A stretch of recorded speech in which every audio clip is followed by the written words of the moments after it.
Hello everyone, how are you doing? This is MD Tech here with another quick tutorial. In today's tutorial, I'm going to show you guys how to turn off the firewall in Windows 11.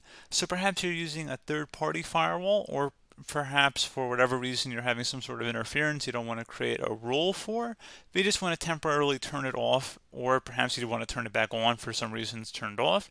Well, in today's tutorial, I'm going to show you guys how to do it.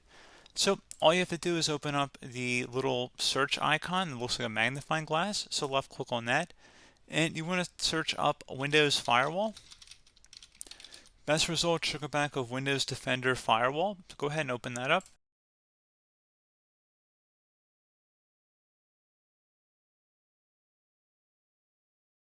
Where it says turn Windows Defender Firewall on or off, go ahead and left click on that on the left side. And if you want to turn them off, you just turn both of them to the off position and then select OK.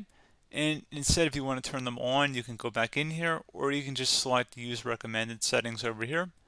And there you go, guys. Simple as that.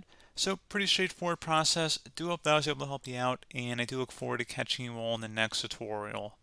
Goodbye.